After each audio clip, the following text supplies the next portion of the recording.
What an excellent day for a podcast, bitches! Hello, horror fans. What an excellent day for a podcast has a special treat for you today.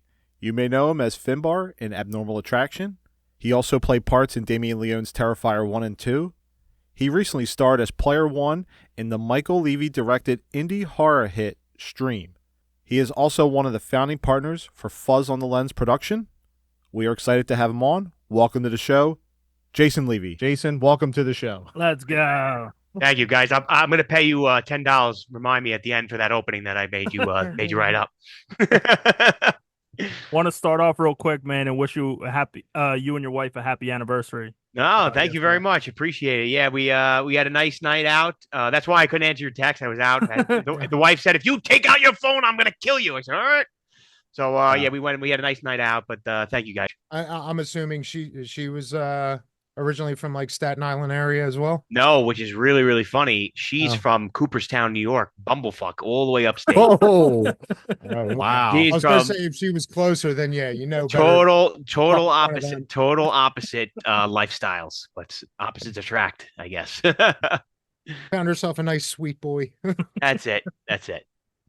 Hey, Jason, big fan of yours. And just want to know, like, how did you get into this part of the business and, becoming a producer, Fuzz on the Lens Productions? I know you went to Keene University as well. Mm-hmm. Just a little bit about your background and how you got to where you're at today. Well, it all started back, when me and Mike were kids, because obviously, we grew up together being brothers. And my mother would always come around with like her video camera on special events, birthday parties and communions and things like that. And me and my brother were always fascinated by, that type of technology.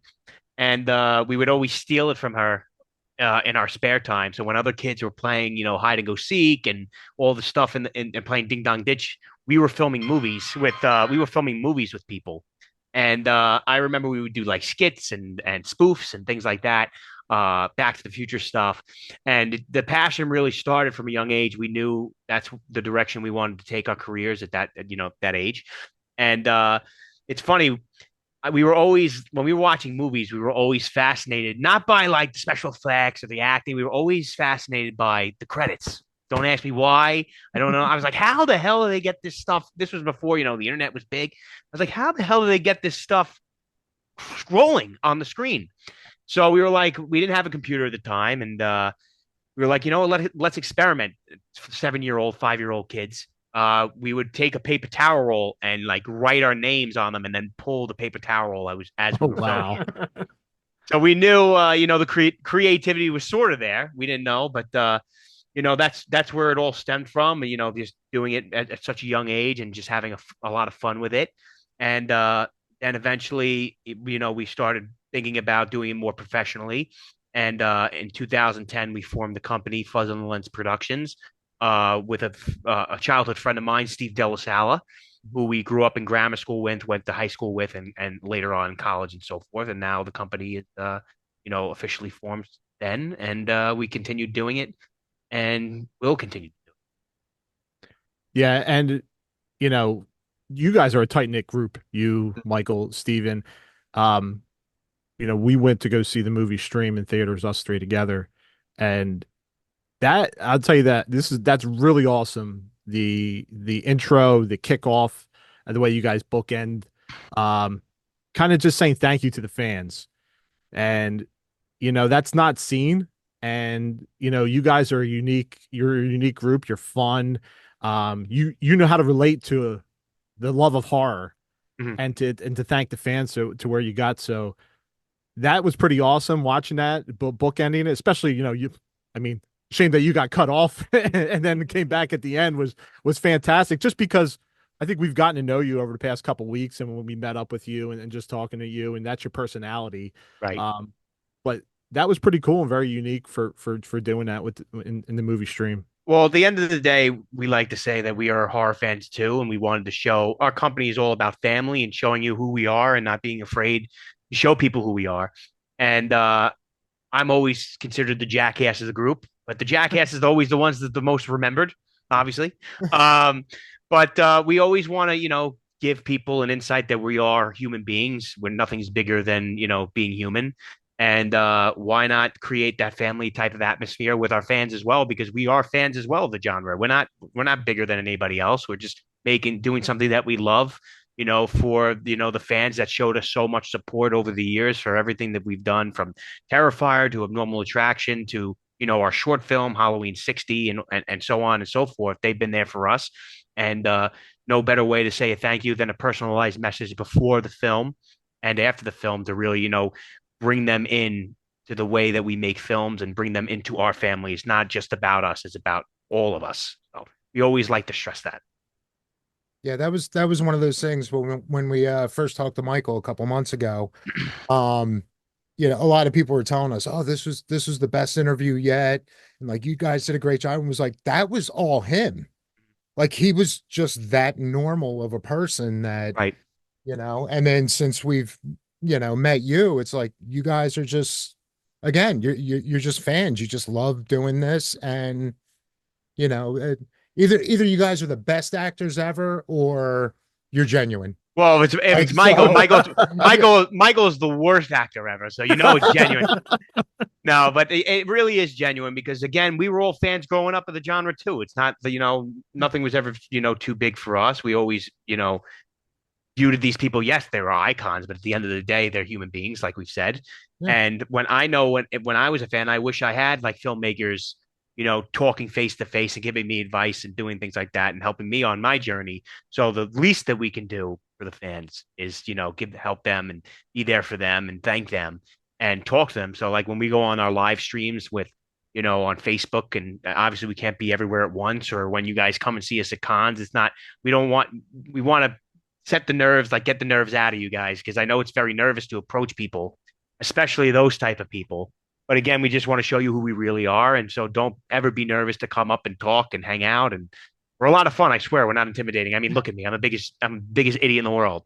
But you get to know these fans and you get to learn their stories. And it's really, really cool that, some of the stories that you hear and where their journey has taken them. And that's very rewarding to us to hear, saying how they were so inspired that they went and made a movie because of what we're doing. So that means the world to us. So. Yeah, I mean, we were just recently talking about with the we did like 2 weekends in a row going to conventions, and I mean, we went off a lot on the New Jersey Con in Edison, how like the stream room was like we forgot we were even at a con. Right. Like, everybody was just so laid back. It was just like a little office where there was a party going on. It was just a lot of chill people. So I guess a long-winded way of saying thank you guys for being as cool as you are. No, I appreciate that. Thank you guys. It makes it that much easier with the, I always say this, I say horror fans are the best fans in the business. They're so genuine. They have some great stories, and they'll let you know when they like something that you do. And they'll let you know when you hate something, that if they hate something. So you got to take that criticism. You got yes. Yeah, you got to take that criticism on the chin, and that makes you get better. You can't just always go. That's another thing too. I love people who tell me what they didn't like about the film. Yes, you could tell me what you could blow steam up my ass and say, "Oh, this was great. This was great. This was great. It was untouchable."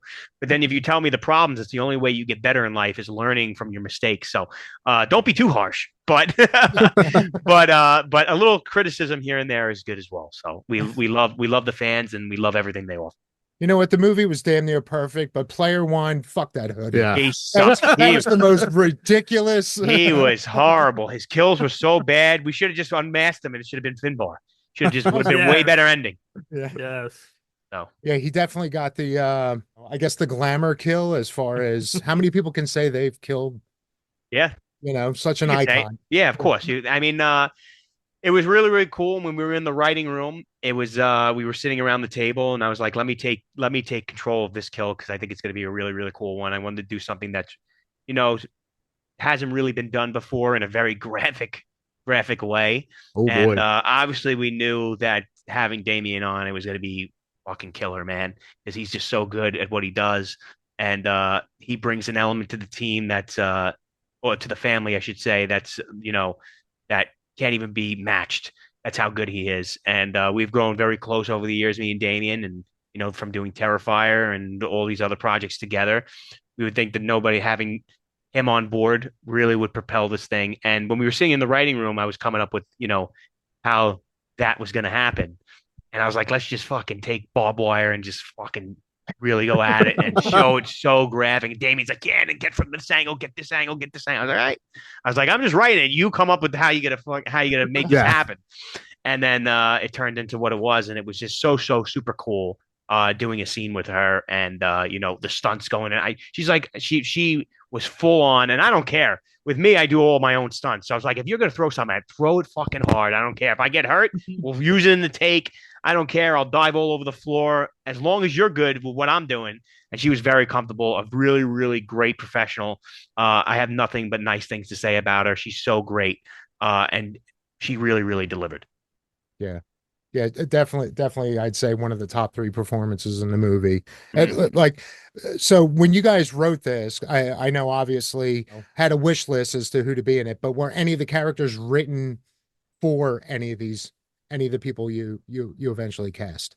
I would say we got almost everybody that we really, really wanted. We loved Jeffrey Combs. We loved what he did in Reanimator. We loved what he did in Would You Rather, and we knew that he would be this perfect, game show type of host, if you will, of the game. We knew he can deliver with that charm and that, that wittiness, and he really, really killed it. Everybody that's seen the movie said he stole the show. He was so good, and Absolutely. he's even a better human being.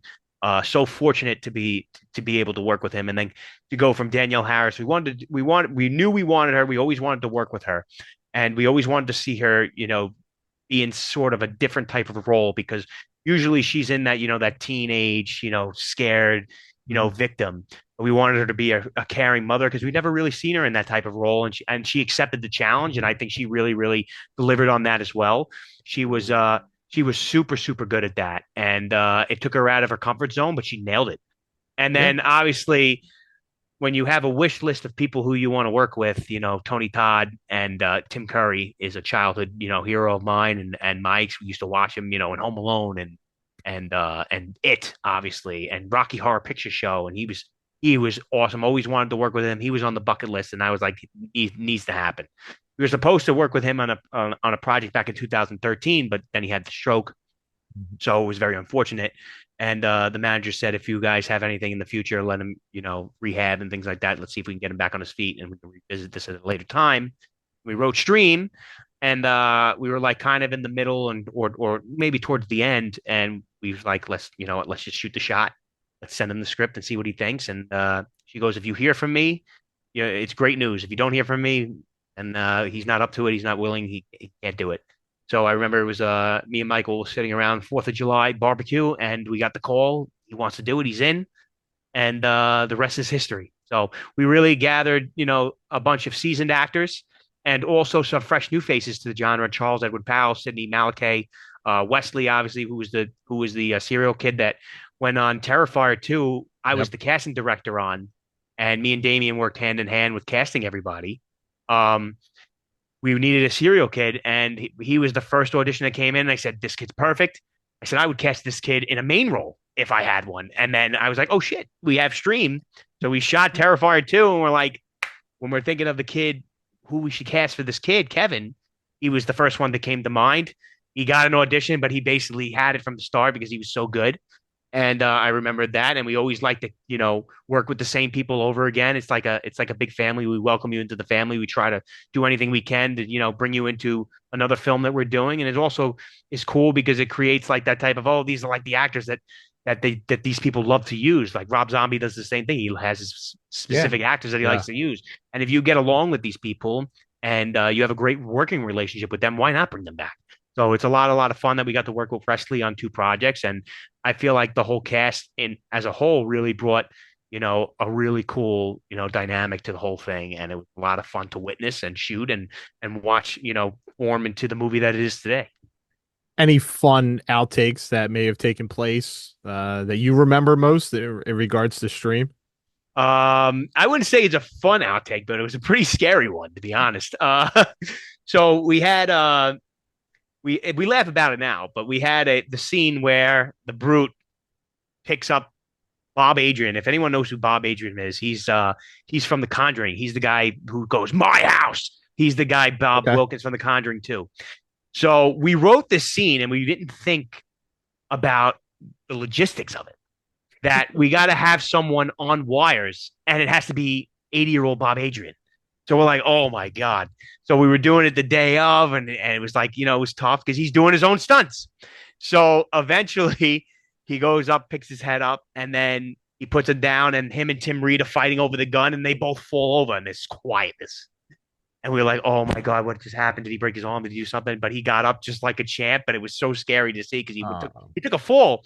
But he got up, he goes, next time, don't hold the gun too hard because Tim was holding it. They were joking around. But at the end of the day, he was such a good sport, great guy. If anyone ever gets to work with Bob Adrian, he's so awesome. He came to the premiere. He's such a team player, and he's very young at heart, very good guy. But he was a lot of fun.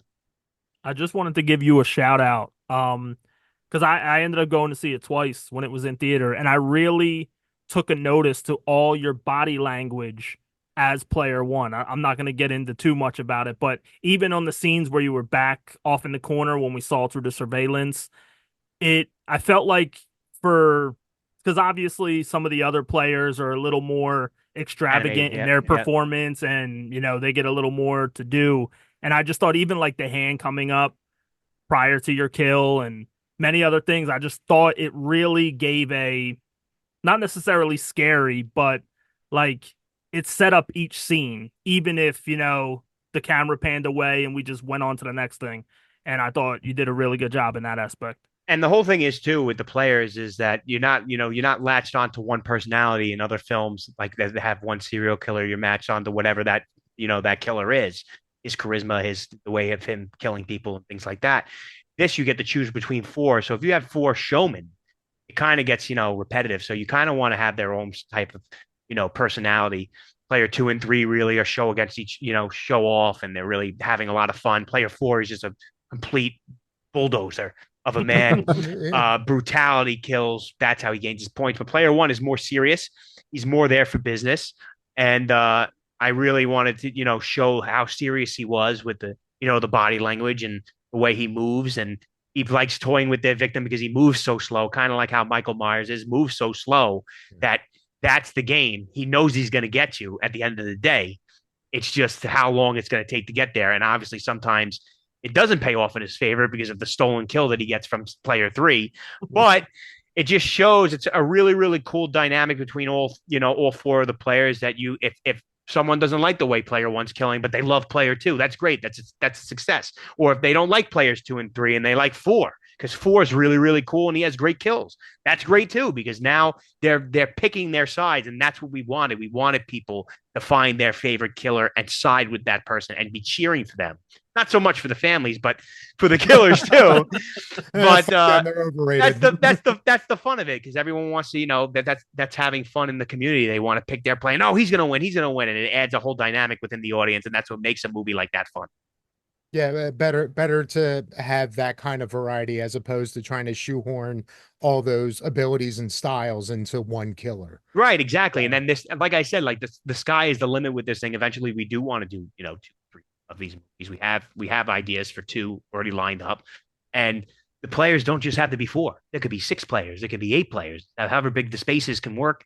I mean, this you can go anywhere with this. There's so much more that you can unlock with this type of story and this type of technology driven society that we live in today, that we would love to explore more. And I know the fans are really already asking, because it's always when the movie comes out, all right, when's number 2 coming out? It's like the same thing with Terrifier. We just finished Terrifier 2. They're like, where's 3? 3's not even out yet. They're already asking where 4 is. The trailer just came out. They're like, where's Terrifier 4? I'm like, can we watch Terrifier 3 first? And then we can get to, let's see how long it's going to take to get to that point. But they're excited. You can't blame them for being excited. But again, with Stream, I really see the possibilities of this really growing into a franchise. Hence, on Twitter, Instagram, and Facebook, Stream franchise. We don't just have plans for one movie. We have plans for multiple.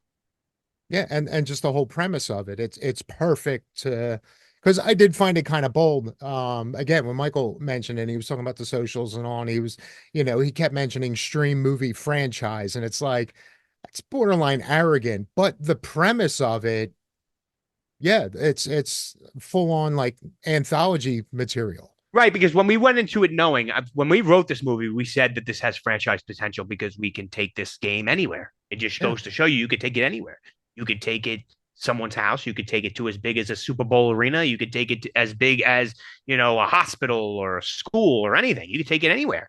So there's multiple ways that you could set this up and multiple angles that you could take the story to. I'm not going to give too much away because we do have, a timeline of what we want to do everything and which part of the story we want to tell. But again, there's multiple angles that you can really hit this at, and it could be a lot of fun. And obviously, as you go on throughout the story, it's going to get more creative and more brutal as well. So we're really excited for what the future has in store for this franchise, as well as Terrifier and beyond. So it's a lot of fun making movies, and it's because of the fans, like I say before, that makes it possible for us to do this. Because it's the only genre that independent film can really drive because of its fans, because that's who really drives this genre is the fans, and that's why I'm so thankful towards them each and every day. Yeah. Over the past month or so, from a promotional standpoint, this must have been a blast. I think you've been nonstop, you and the whole production company. What's that? What was that like for you? I mean, just going through the cons, the watching the theater reactions and meeting the fans. What was that like? Doing all that I would this say past month? listen, it's very tiring at points because you got to be in multiple places, but what makes you keep going is obviously the reactions of people, how excited they are to see the work that you guys worked so hard on for, I don't know, we wrote this in 2016. Was Wow. it 2024? So the idea was conceived like, I don't know, 7, 8 years ago. Yeah. And to see how it has grown and seeing how excited the fan base was for it leading up to it. And then getting them involved too with the Indiegogo, because that's what we also like to do Indiegogos as well, is because it makes it our film. It doesn't make it just my film or Mike's film or Fuzz and Lens production. It makes it the universe, the fans, the horror fan base's movie. They're all invested in it now. They all feel like they're a part of this. Because they are a part of it. So that we love getting them involved, and it's been a blast with the promotional stuff. It's great seeing people's reactions. We would pop into screenings that we wouldn't even advertise that we're going, and the place is full, and to hear the reactions of what worked in the script, and people going, oh man, and that big ending, the spoiler ending that I don't want to really give spoilers away, but the kind of the crazy ending. I get a laugh out of that every time. The reactions that we get from that, and it was a joke at first, and then we said, no, we should actually really do this, and let's make it make sense. And we wanted that type of wow moment, and I think we got that out of that ending. But it's a lot of fun going to see all these screenings. I know I went to one in Oneonta one day, and then the next day Mark Haynes called me. He's like, hey, I got a full theater. You want to come down to York, Pennsylvania? That was like a 6-hour drive. I was like, all right. Drove there and went to a screening that night. So it was really, really exhausting, but it was worth it again to see, the fans and interact with them and talk with them and see their reactions to the film. Yeah, I think that Mark is in South Jersey. He's not that far away from us, and I think he was promoting that he was in a couple theaters by us. Yeah. The kid who played Kevin as well. The passion, you would see the post on social media like, hey, this person's going to be here, to watch it. This person's going to be there. It was the cast from the movie all around. Yeah, and that's right. And in you different want to, states. you're right, and you want to bring, and even Danielle got involved. A lot of people got involved, and that's what you want from your cast. You want your cast, to treat it like that because they're so excited for it and they loved it and they wanted to do anything for it, and for them to be all on board from the very get-go. Those are the type of people you want to keep around. So they are awesome. Everybody that worked on this film, from the cast down to the gaffer, down to the PAs, it wouldn't have been possible without any of these people. Well, yes, the fans see the cast on the screen, but there's so many more people that don't have that camera time that made this movie magic happen. From the production team to everybody, down on down. And it was really, really great for them as well. And they were promoting it too. It didn't matter what they did. It was a really, really cool sight to see everyone come together and help promote this thing and help, get it extended in certain theaters. And we're really excited for the streaming to come, to fruition, working on right now. Okay. Do you have any idea when you it might hit streaming or We're hoping sometime in October, but we're not 100% sure yet. We're still working out the kinks, but hopefully it'll be some point soon. Is it being shopped around to different services or? Yeah, we're working on different services and things like that, different streaming platforms. And we had a meeting today, so we have a tentative plan of how we're going to do that. So we'll see what the future holds. how about Blu-ray for Yeah, we have. pay-per-view? Yeah, we want to do physical copies too, and we also want to do VHSs for like collectors because a lot of horror fans like Nice. collecting that stuff. And I've always liked collecting. I mean, as you can see, I got so much crap back here, but I like collecting things like that too because again, I am a horror fan, and VHSs are near and dear to my heart. Love having them. I've always had them when I was a kid. So if we can get those collectibles out to people, different type of steel books things, we're gonna do it. Awesome. Yeah, that was one of the things I loved when Stranger Things when that first came out on DVD and Blu-ray and how they packaged it like in a Yeah. VHS case and all. Yeah, super You cool. could, you could turn on Netflix at any given moment and watch it, but it was like as soon as they had that. So the fact that you guys are talking about actually releasing it on VHS, I got two players that still works. So Yeah, exactly. I love it, and that it adds a whole new dynamic of watching it, obviously, and it brings you back in time, which is my favorite thing, to do is to go back in time to those. I always said I always wanted to be born in the '80s, and I got stuck in the '90s, but I would have. So I gotta pretend like I'm in the '80s and get VHSs and things like that to make it work. We love that. I mean, I grew up working at a video store, Yeah. my in high school and throughout college. Mhm. And that's gone, but I always remember those times of walking the aisles of the horror movies, renting horror movies. Mhm. Just that nostalgia, it just still sticks with me. It'll never be gone. And it's a shame because I've always wanted to work at Blockbuster for a long time. And I remember the last time I went in there and it was closed and they were having clearances on everything. And me and Michael were looking, we're like, what can we buy? And I mean everything.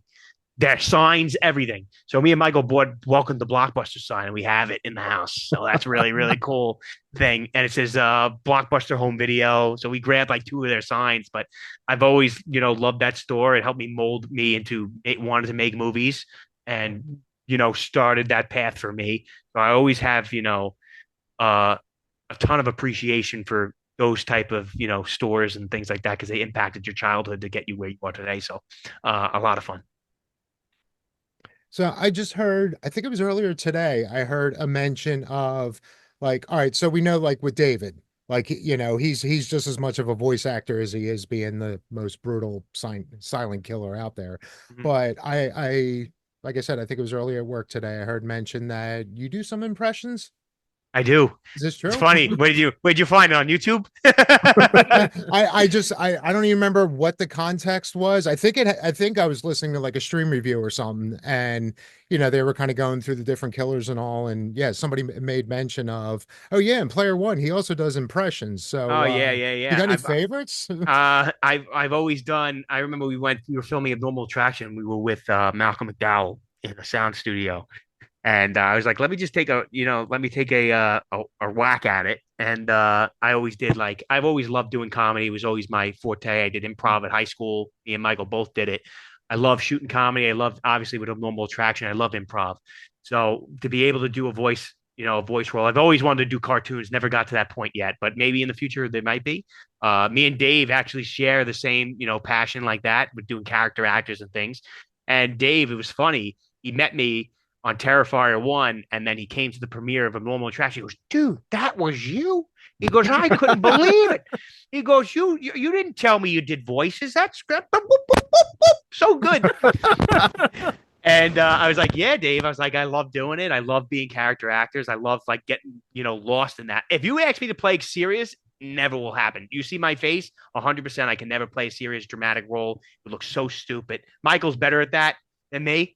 But comedy, you put me in there and just act like a buffoon or put me in any type of makeup and things like that. I'll take it and take it and make the best of it. But yeah, there's so much fun to do, and becoming somebody else is crazy, crazy cool, crazy fun. So, yeah, me and Dave. It's funny that was the first interaction he had with me. He thought I was such a serious guy, and then he sees Finbar show up on screen. He's like, "What the fuck? Where's this been?"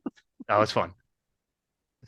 Yeah, actually, when we bumped into you at the Monster Mania, Um, yeah, when I first took a glimpse of you, I was just like, that's not the same guy. Now the guy I saw had bigger ears. Yeah. Maybe the nose was a No, little. see, this is the makeup. I really look like that. I, I really look like that. But yeah, that makeup took like 5 hours Okay. to do. And it was a character that we came up with when we were in grammar school, which goes to show you where our minds are at that age, which is saying that this Never guy grow Finbar. up. No, exactly. I literally say I could be 100 years old and I'll still act like I'm 7, so or 5, whatever it is. But yeah, we came up with that character a long, long time ago. So we were coming up with who's going to be the person that's going to be in all 3 parts, and sort of linked everything together. We said, why not just throw this guy in there and see if he sticks? So that ended up being the path we took to get to that point. But he was a lot of fun to do. One of my favorite roles to do. And everyone's always asking me, where is the Finbar TV spinoff that everyone's been dreaming of and hoping for? And I'm going to say, maybe someday I'll put the ears back on and do that and indulge in that character again. But again, it was a lot of fun to do, and I enjoyed every minute of it, especially with all the improv that Mike lets me do, especially when he's the director. He just says, just go. And whatever comes out of my mouth, he's like, where did you come up with that? And I said, I have no idea. You told me to go. So here I am. You've known me my whole life. What do You you know me mean my when I whole go life. through? Yeah. You tell me to go, I'm going to go with it. If you have never seen Abnormal Attraction, and this is for the fans, if you have never seen Abnormal Attraction, you can find it on Tubi. Go watch it. We watched it. Before we had Michael come on the podcast, because I know it was one of his first directed movies, and was blown away. I was dying, and I was like, that guy Finbar was hilarious. Yeah. And I'm looking up, and I was like, oh, it's Jason, it's his brother. Yeah. And just kind of knowing it, and it was just like, wow, man, it just those parts really stood out. Yeah. And it was like I said, the amount of laughs that people get watching it is the same amount of laughs we had making it, which was really, really fun. And that's when, filmmaking is the best. Yes, it is a business, and you gotta, be business savvy when you're on set. But then when you have those type of moments and things like that, and you have a fun movie like that, it gets everyone's morale up and gets everyone laughing and everyone having a good time. So that's when making movies is really, really fun. I mean, it's fun to begin with, but really, really fun when you're doing comedies and you know that you can make other people laugh, and it really brings the energy up in the room with everybody else.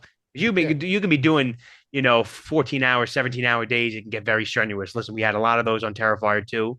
A lot of, crazy days, but we made the best of it because of the people that we were doing it with. They were family, and Damien, Phil, George, me, Mike, Steve, Olga, everybody from the top down. We just created this type of atmosphere that was a lot of fun, and we would be joking on each other and keeping everything fresh. And that's what made, that movie get done, was that, that morale that was constantly set on set. So that's the best way to make films. Yeah, it's and Stream was my first time in 50 years that I actually believed in manifesting, because I knew actually, again, it was just before that New Jersey con, knowing we were gonna bump into you guys. I finally got to sit down and watch all of Abnormal Attraction, and I remember telling these guys, I said, you know what, I don't care what happens in Stream, but I said, nothing personal, but I said, fuck Jason, I want Finbar in that movie. and we made it happen somehow, some way. As soon as that came up, now, first of all, I'm also a fan of Dave Sheridan, so yeah, he's I'm great. just watching him playing the game, and I was just like, yeah, go. And actually, these guys were in the row in front of me in the theater, and I felt them shivering with laughter. And then my eyes panned up. I was like, yes. You know what? I don't care what happens in the rest of fuck the gore, fuck everything. I got what I needed out of this. So, and it's good. We always like to do little callbacks like that in the films. And you'll notice this one that no one notices yet, but you can go back in time. Every single movie we've had where there's a sex scene, right? There's the same 3 monkeys that are in the See No Evil, Hear No Evil. We've used them in every single one. It's the same ones we've been using since we were doing short films back in the day. Oh, so wow. in the hot tub scene in Stream, they're in there. In the Sasquatch love scene in Abnormal Attraction, go back and watch it. They're in there. So we try to make it little cool callbacks like that, that bring all these movies together for us. Even if the fans don't notice it, or if they watch it, a second or a third time, they go, "Holy shit! It's in this movie, it's in that movie. The same fucking three monkeys are in there for every sex scene." So it's a lot. It's really, really, really cool, and that's what we wanted to do with Finbar's gaming. We're like, what game should we play? Should he be playing? It could be, any game we could create. And I was like, make it Finbar's Funland. Bring a call back to that character. And a lot of people have came up to me and said, Jay, they go, this was so great that I didn't expect that character to be in this type of movie, but somehow you made it work and put him in a 16-bit game, an 8-bit game. And it was a lot of fun. I had my high school teacher design that game. We're working on more levels so we can get it out to the public, hopefully, at some point. I was going to say, is Sony and Microsoft, we're trying to get it made, and I got to do the voices for it too. It's in the very pre-stages, so I got to do all the voices and things like that. And he's supposed to be shooting Peaches, so we're working on that as well. So, wait, Peaches? So, what was penis, it about? Penis. No, yeah. So if you can you give us just one Finbar quote in his voice? Whatever your favorite one was. It's a shame they're killing all them birds. Pelicans. Pecan. Great. You kick me, bitch. One always gets. I love that one. The first time I saw that, I was in tears. You kick me, bitch. Always gets the biggest laugh, and the pecan pie. When he asks for apple, nice warm apple pie, squishy tenderness, and it's pecan pie. Oh, yeah. I was sick of pecan pie by that day. Also. I ate like fucking 3 pies that night because we kept on doing take after take, and I'm slobbering in my mouth. And poor Steve Delasalle's sister made 3 pies. I went through all of them. She wanted to save one for the cast and crew, but Michael just kept doing take after take after take. I went through all 3 pies. I can never look at a pecan pie the same again. And I used to love pecan pie. So I guess a stunned pie wasn't in the budget. No, there was no. I had to be able to, down and make it look as gross as possible. Mike's like, make it look grosser. I'm like, Mike, it's spitting out of my mouth. How much more fucking gross can you get? So that might be the first time I ever loved a character that annoying. Like, normally that would turn me off of something, but you're too busy cracking the fuck up to, because really he's just so moronic. Yeah. And he thinks he's right about everything. The best was the James and the Giant Peach. He's sitting there talking about James and the Giant Penis. Yeah. And it has nothing to do with the movie. They all come down, they start eating on the penis, and everyone's like, what are you saying? That was all improv. That was not in the script at all.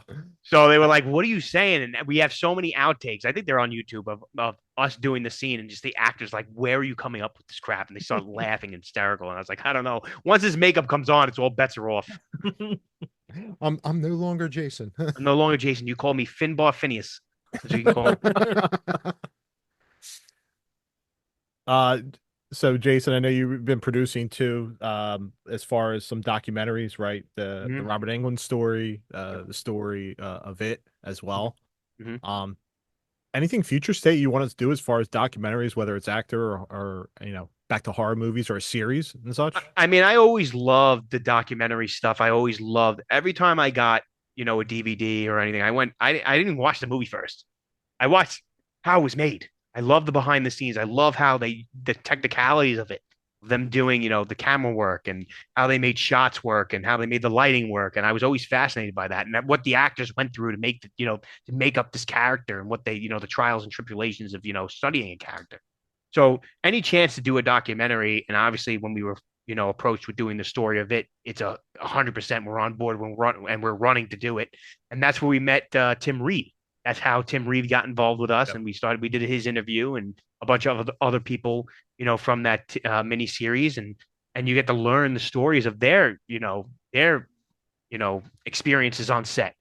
And it's a lot of fun to hear that stuff and to see what they went through. And it's always cool to hear the stories that no one really knows about. They see they see the film. They're like, oh, that must have been great. It was movie magic, but there's a lot of, heartache and, blood, sweat, and tears that go into making a movie, and it should be known. So documentaries are always a really, really cool thing, to explore for us. We like doing those, but obviously, go into feature films, and there's more to come with, in the horror genre, obviously. And eventually, hopefully we have a couple comedies written as well that we would like to get to at some point, but that need to be fleshed out. But we have a bunch of ideas on the table, and then we just play rock, paper, scissors to see what's the next one. That's usually how we do it. And as far as the comedies, you mean like features, not Yeah, features. I long mean, I've shorts? I've done short. I mean, I like shorts too, web series and things like that. But we really have a couple features that we want to get off the ground as well. A couple of ideas that we all were talking about. So that would be an avenue that we would be willing to explore at some point. So at the end of stream, we got you come back on screen as Jason, Yep. and then kind of go through some of the upcoming Mhm. movies and such coming out. We got like a little bit of sneak peek, Mhm. some behind the scenes. Yeah. So what are some of those movies that we ended up seeing at the end?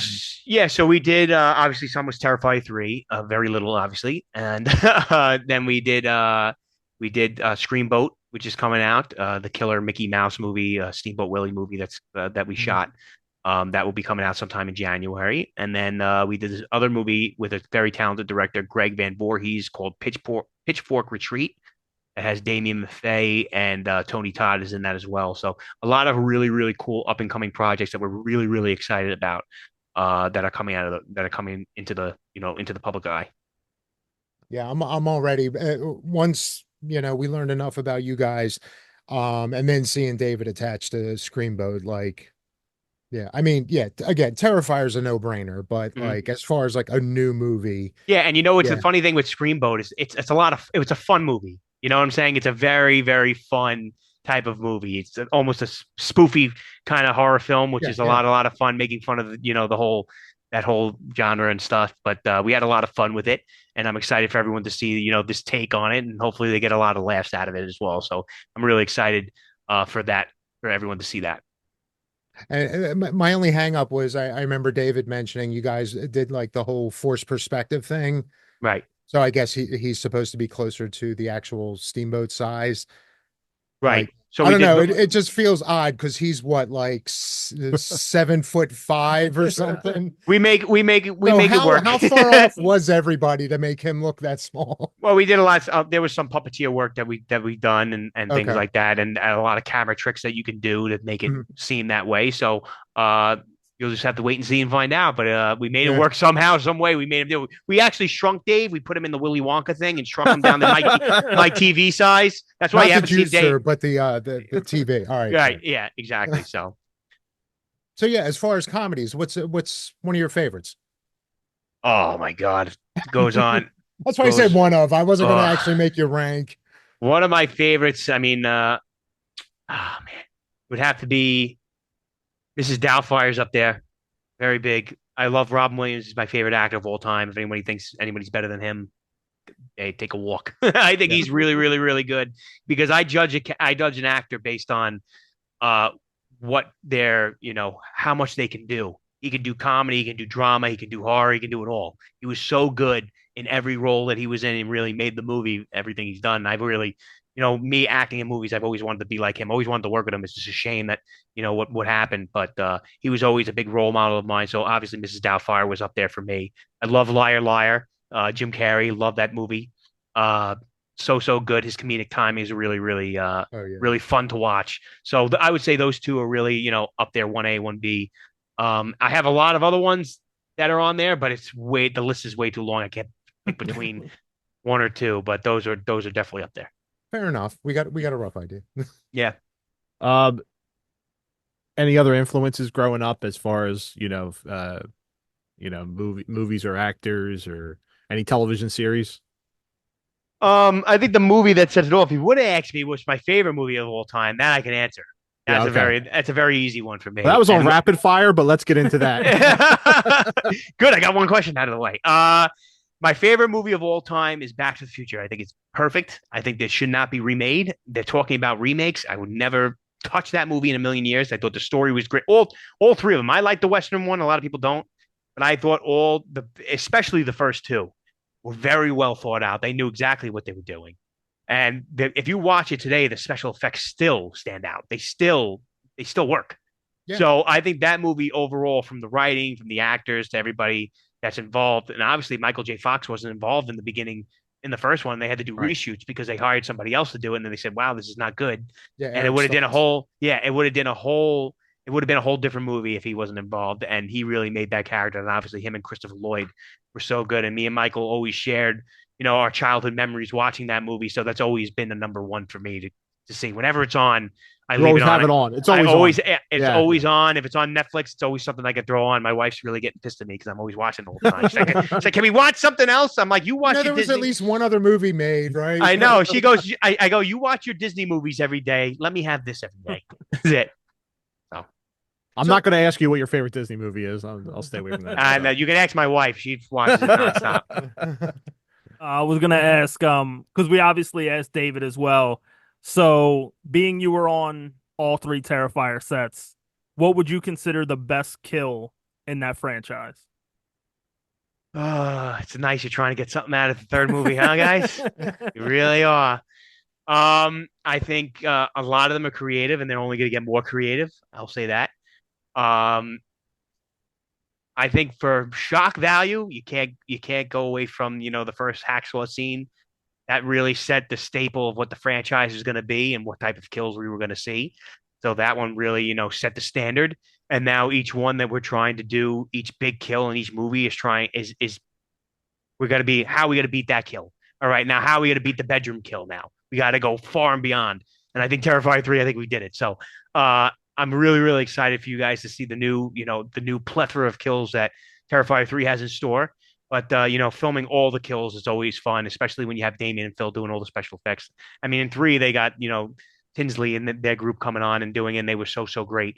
But with them in the first 2, with seeing them do everything and Phil learning from Damien, and now Phil came on stream and did some of the stream practical effects too. The whole tic-tac-toe with the close-ups was all Phil.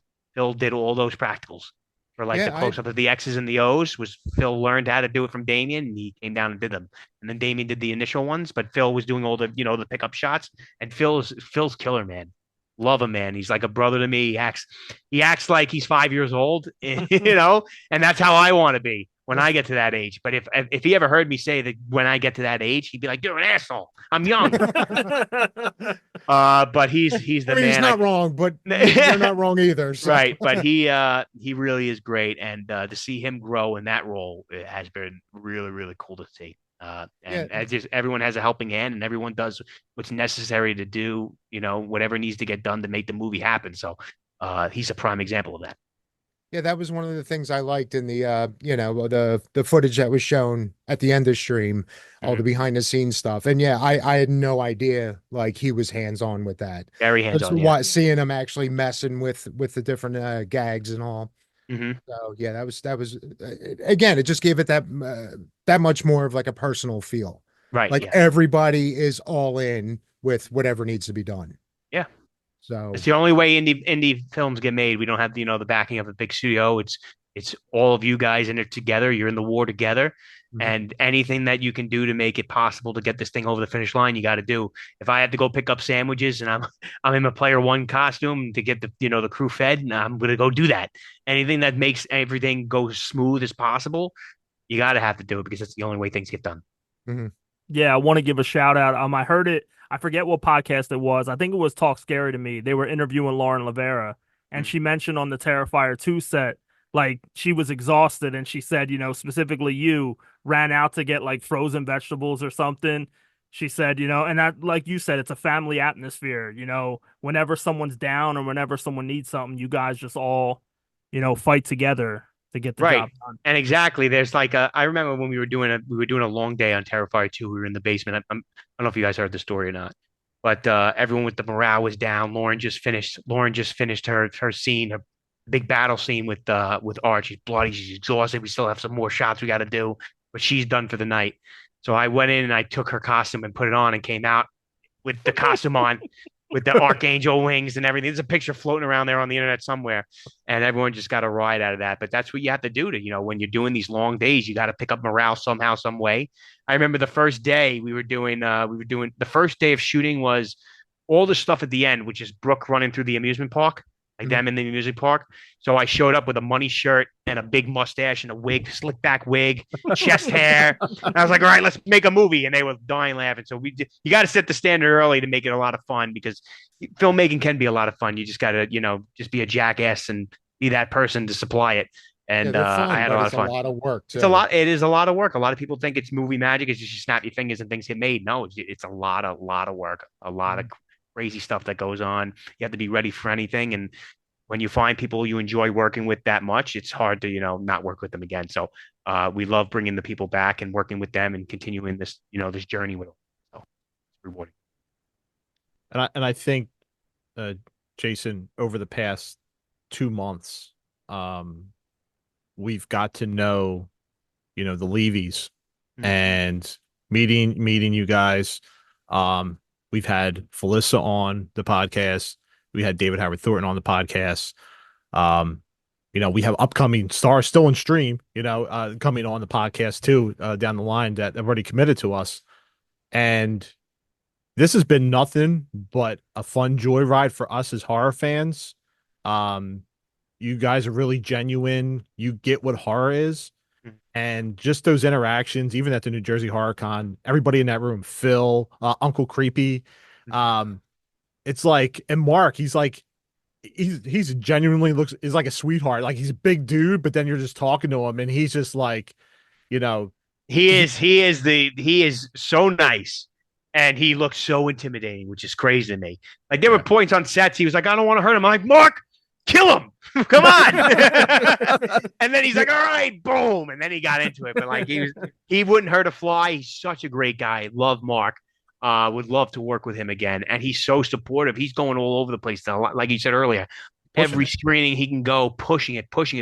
He's so thankful to be in it. And we were so thankful to have him.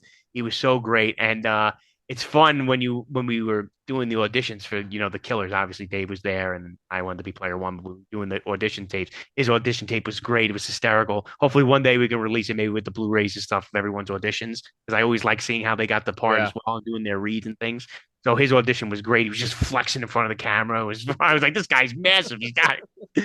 So, but Mark was such a pleasure to work with, and such a nice guy on top of that. And those are the type of people, like I said, you want to bring back. And JC's not here. However, he has this obsession with Player 3. Yep. She's he great. Just wants a Leanna, whole movie with Player 3. Just her. He just wants more time. He is totally in love. She can kill everyone in Yeah. the whole movie. Yeah, he was asking us, does he have to go to Player 2 to ask for her hand in marriage, or is her father still around? You should have asked Dave on the podcast. He would have gave you an answer. But yeah, Leanna was awesome. So great. Another great one to work with. Another one who did all her own stunts, all the kicks and twirls and things like that. She was really, really excited for it, and we were really excited to see that type of killer, introduced to that world.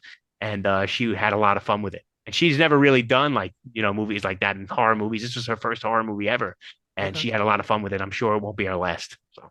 Now, where did she come from? Like, what was her background as far as? I'm trying to remember. I think we worked with her on like a commercial or something, or we met them through another project. And when we were coming up with the Player 3, I remember she said, it's funny. She does like beauty pageants and stuff. Total opposite of horror films. Yep, I saw that. But she does she did like talent shows and things like that. And she was, she did gymnastics. So when we were looking for Player 3, we wanted her to do like that type of stuff. So like cartwheels and things like that. And she was the first one that came to mind. Then she auditioned, really good. And the rest is history. And he is Player 3. So.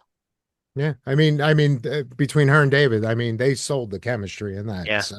Yeah. And is there any possibility that Herbert West shows up in a sequel and injects the green serum? I heard that on your podcast when I was listening. You were talking about that. Yeah, I heard it. He was telling us. I heard it. Yes. He's like, you need to make sure you bring this up. You need to make sure you bring this up. You never know. You never know. But I wouldn't rule it out. But it was a good idea. Yeah. We'll save that for the spoof.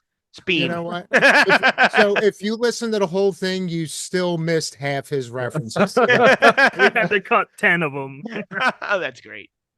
Right. All right. So since you listened to that, because I think we were all kind of blown away, and I guess the cat's already out of the bag and all. So, just the fact that if you guys were to use the idea in a future sequel and all, but stream at a convention. Oh, I think that would be really, really fun. That seems like that would be a great atmosphere. I think it would be a really cool atmosphere, and I wouldn't rule that off the table at all as well. I think that's a really cool, idea. It's crossed our mind, and it would get a lot of people involved, and it would be really, really, really a cool intake on it. So I mean, it can go anywhere. The game can go anywhere. The dark web is everywhere, so you never know where it's going to be. Yeah. That's the fun And part. since like horror fans are just Satan worshipers and all that, of course the dark web's going to be there too. Yeah. You want to do some rapid fire before? Yeah, let's do it. All right. You ready, Jason? I'm ready. All right. Favorite cartoon? Ooh, Dexter's Laboratory. All right. Favorite song? Everlong, Foo Fighters. Favorite game to play growing up? Kingdom Hearts. Anyone knows what that is? Yes. First concert attended? Matchbox 20. This is really, yeah. Stranded on an island and only one food to survive on. Pizza. Favorite horror villain? Jason, obviously. It's Damien's favorite too. I'll leave that at that. He Oh, loves nice. he loves Jason, yeah. If you can remake any horror movie today, what would it be and why? I would like the challenge because I think that I think Nightmare on Elm Street can be really it could be remade, and I think I could talk Robert into doing it one more time, hopefully. That would be really fun to revisit in a different way. I think there's a really cool way that you can do it if Robert decides not to do it. Okay. Yeah, I didn't actually hear him say it, so I don't know if it's just a rumor or what, but I heard somewhere that Robert was saying he'd like to see Kevin Bacon, yeah. I saw that. okay. Yeah. That was a real thing. Yeah, I would. I think he's a very talented actor. I think it would be very interesting. I would love to see how that would play out, but I mean, listen. A lot of people didn't think Heath Ledger would be a good Joker, and look at that, best Joker in the world. So best Yeah. Joker that's been on the screen. Everyone was actually abusing the casting for that, and he knocked it out of the park. So you never know. Yeah, there was until that Dark Knight premiered. Yeah, it seemed like there was a lot of shit talk. They're like, Yep, why are you even trying? Nicholson nailed it, yep, and and that's it. You never know what now anyone can offer. Nicholson's like a close second at best. Yep. So Favorite kill you ever saw in a horror movie? or is it something that's not yet released? But we're talking all time here. So Oh man, the best kill I ever seen. I'll go off like a funny kill that really is Leprechaun in Space. When you ever see that one? Leprechaun Yes. is when he smashes the pan against the guy when his face gets flat like a pan. You remember that one? Yes. Okay. I laughed hysterical at that. So I would say funniest kill goes to that, but the best one I like is oh man, there's so many good ones. Obviously the Georgie kill with Tim Curry is one of my favorite, even though it's not as graphic. It's really psychological with him in the Yeah, drain. it's still Loved it. effective. Yes. So good, yeah. They fucked me up when I was a kid. I'll tell you that. The shower one fucked me up even more when he came out of the drain. He didn't kill him, but he came out. I didn't take a shower for like 2 weeks. My mom's like, "Get the hell in there!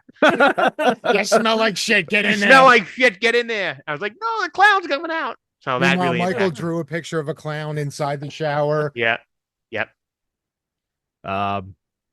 What horror scream queen would you want to act opposite of? Oh, I would love to. Nev Campbell, I think, would be really, really cool. Okay. I got to work with Danielle Harris already, so I can't say her. Ah, Check that one off. Yep, that one's off. what horror movie did you rent when you were younger just because you loved the VHS box art? Ooh. I would Halloween.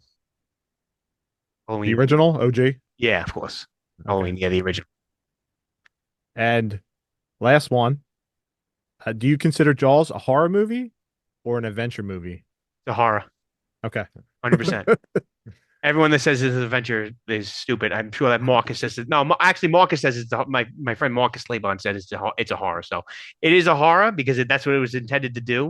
It was intended to get people to scared of the water. Takes your safe space and makes it unsafe. So I consider that a horror. I would give it a horror, maybe horror adventure, maybe it's both, but it's definitely more horror because it's the unknown of the deep seas. I would say that. I love the scene at the end. One of my favorite scenes, by the way, with when the guy gets eaten. What's the guy's Quinn. name? Quinn. Quinn gets eaten. And it's no music at all. It's just him screaming, and then he finally gets bitten down and dragged into the water. So good. One of my favorite scenes. I think possibly the most offensive take I've heard, and again, this is like recently, just in the past few months, somebody said that Jaws is actually a drama with some Marvel. killing. Nope. Like, I Nope. could see the argument for action. Not that I agree with it, but they said Yeah. it was like a family drama with death. I don't really think there's a lot of action in it. There's really not a lot of action in it though. Yeah. In Jaws.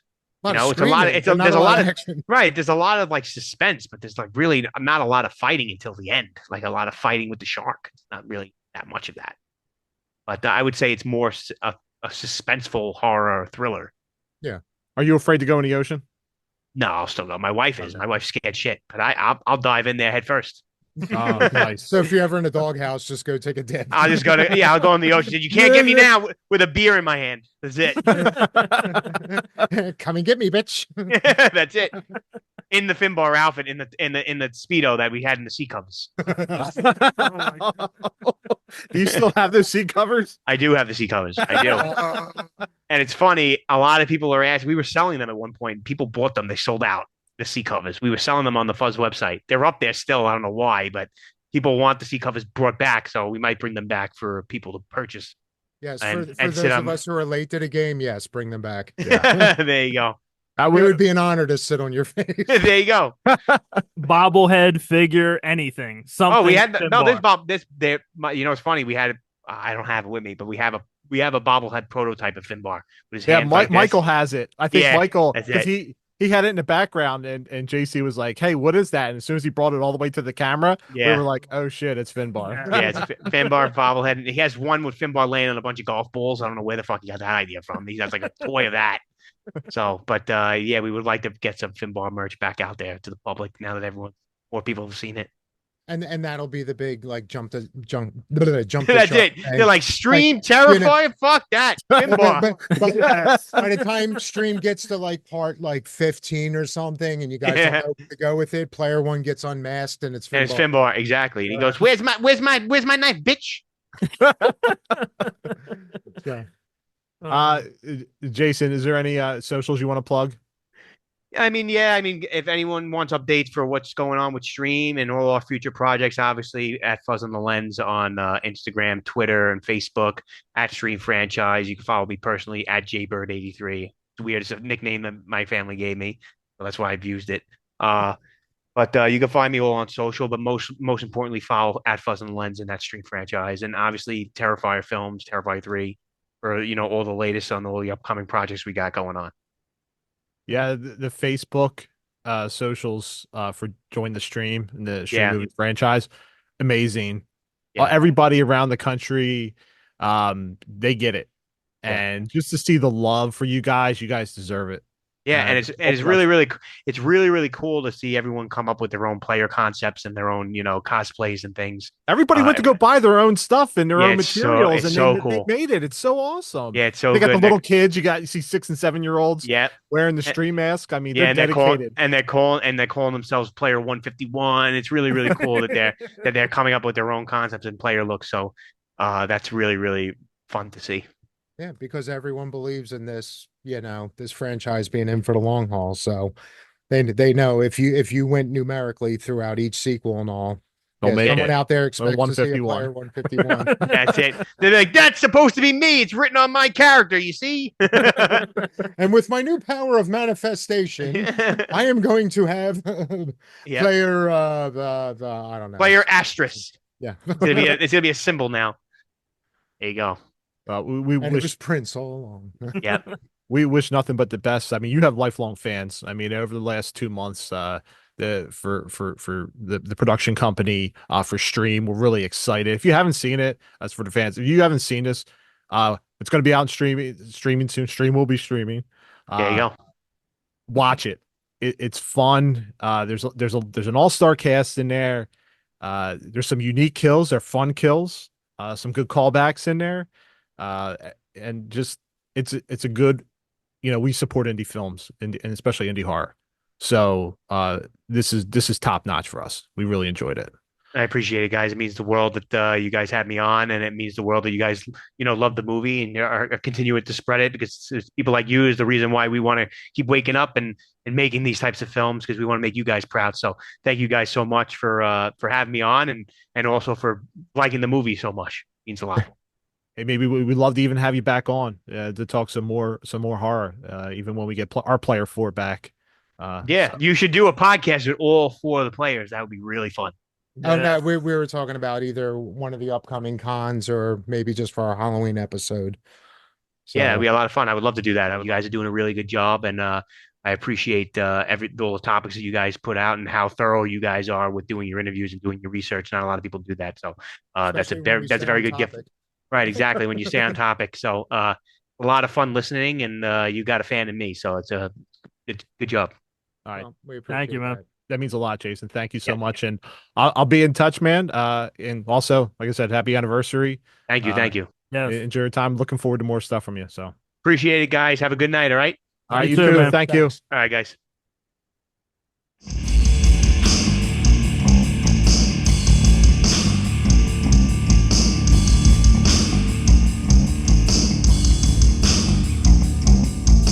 You've been listening to What an Excellent Day for a Podcast, where we use the number 4 to save you time. Check out our entire catalog at excellentdayforapodcast.com. Also on Spotify, Apple, Amazon, Audible, and everywhere else you listen to podcasts. Have a question? Email us at excellentdayforapodcast@gmail.com. But guys, I want to interact on social media. Excellent. Dude, we did there. Follow us on Twitter at ExcellentDay4A. Otherwise, search for What an Excellent Day for a Podcast to get our Facebook page, our group page, Instagram, YouTube, and our newly launched Twitch channel. Come say hello, share them all,